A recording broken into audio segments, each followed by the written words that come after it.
I can't stop myself working as a person who doesn't need money. And then there's people with no money who don't work. It blows my mind, which is why the winners are winners and the losers are losers. Losers do a little bit of work and rest. Winners work as hard as possible and worry they're not working hard enough. It's just a separation of personality types. And it's almost like you can't save these people. I have something I sent in my email recently. I said, you could give the average man a brand new Ferrari and a road map and a coffee and a full tank of gas and tell him the destination, success. And halfway along the drive, he'll quit because it's too far. No matter how well you set it up for people, they'll quit. I have this the same with my online educational platform, my school. It's $49 a month. It's less than a Starbucks.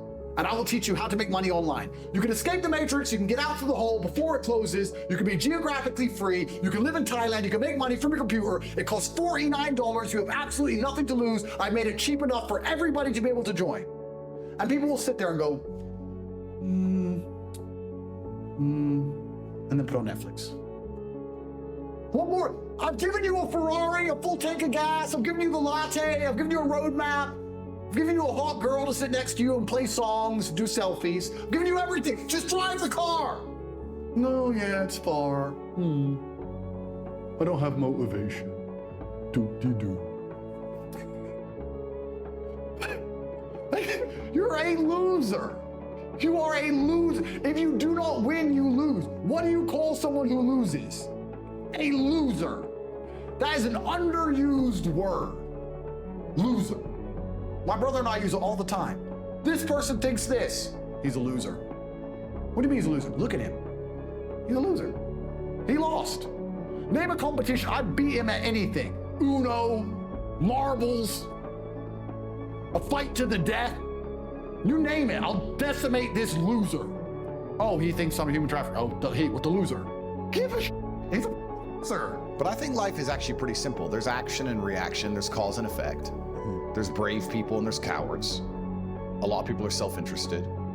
And if you understand the basis of these motivations, it's not difficult to work out why the world functions the way it does. And cause and effect and action and reaction are very real. And I think one of the largest plagues we have in the world today is a lack of action amongst people. And deciding not to act is an action in and of itself, right? And that's the only philosophy you need for life. If you want something to move, you have to move it. If you sit and wait for somebody else to move it, you're a coward. Yeah. You're just hoping it's gonna happen. And that's why I don't understand when a lot of people who see where the world is going and see the future that's gonna be laid out for their children, kind of just hope and pray when they really need to be taking a more active role, even if it's as simple as discussing every subject with anyone who will listen and try to open their mind. Open minds, correct, yeah. It's actually interesting because I think humans, or maybe this is just me coping, maybe this is cope, but I think we're designed to struggle a bit. Because the closer you are to struggle, the more sensible you are. And gender roles all fix themselves in struggle, right? If you have 10 men and 10 women and they crash on a deserted island, the men do the man stuff, the women do the woman stuff. There's no discussion about gender roles because you're gonna die. Right. So the men have to go hunting, the women are gonna try and sew a blanket, whatever, because we're gonna die now. Right. So we don't have time to talk about whose job's what. Right. Also, if you meet somebody who's had a hard life, they seem to be pretty wise. Yes. It's difficult to find someone who's had a hard life who's a total idiot. When you speak to these liberals or these morons, they've had very easy, soft lives. So I think humans are supposed to struggle a bit. Absolutely. And in the Western world, it's the age-old adage, I know it's overused, but hard times create good men create good times, and the good times create a bunch of weaklings, and they mess everything up. Yeah, it goes to a point, and then it goes the opposite. It goes the opposite way. Yeah. These people have had too easy lives for too long, and you can apply this to nearly any of the societal ills that apply to the Western world. People have had it too easy for too long, and none of them know any struggle at all. I mean, I don't know about you, to be honest with you. Like I can almost crash my car 10 times.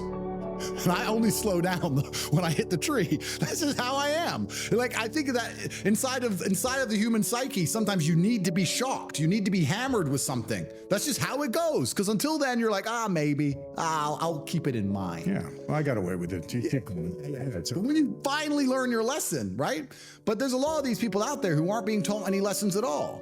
and they're going to destroy society en masse because they have never had any kind of difficulty in their life. And what is life without difficulty in the first place? What is life? What is the point of life without difficulty? I don't feel motivated.